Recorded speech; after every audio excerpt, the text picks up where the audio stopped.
The end of the world as we know it has been talked about for centuries. Events like the uprisings in Libya and Egypt are only adding inspiration to the doomsday prophecies. CBS 4's George Estevez found a group that came to South Florida to tell people the end may be closer than you think. The beginning of the end is called the rapture.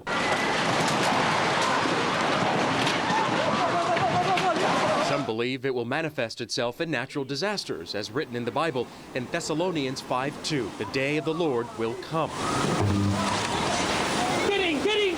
But the question remains, when? The man that wandereth out of the way of understanding shall remain in the congregation of the dead. This group believes the end is May 21st, 2011. Amen. Amen. We're talking about Judgment Day. This is a serious thing. So serious, these followers have joined a movement. Fred Storr heads this portion of the trip. It'll be hell on earth. That's how you would describe it. That's how I would describe it, yeah. May 21st begins hell on earth. For you, ma'am. We were with members of the caravan as they fanned across South Florida. Buenos dias. From shopping centers in Little Havana How you ladies doing today? to the UM campus in Coral Gables. As we, draw closer to the date, we're just simply out here trying to get these tracks or get the information out to as many people as possible. The movement is founded by Harold Camping, a Christian broadcaster and founder of Family Radio. So why May 21st? It has to do with a compilation of passages in the Bible. You can add them up.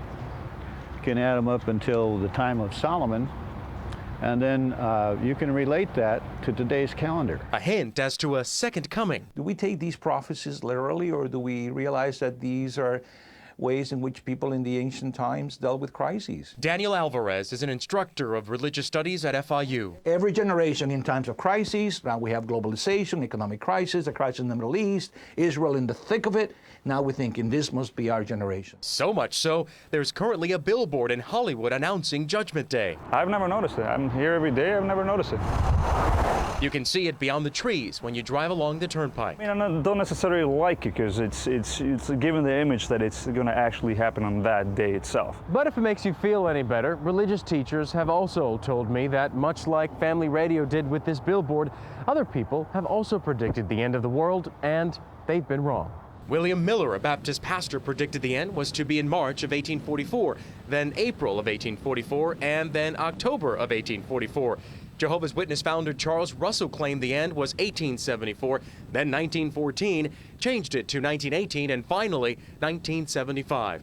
And Harold Camping, founder of Family Radio, who predicts the end to be May 21st, 2011, already predicted the end back in 1994. Every apocalypse ever written, and there have been dozens and dozens of them throughout the centuries, all predict that in the time they're living, that is when Christ will come again. How are you? And that may be the case with this most recent prediction. But for these followers, it has become their reality. You don't really want to be here, okay?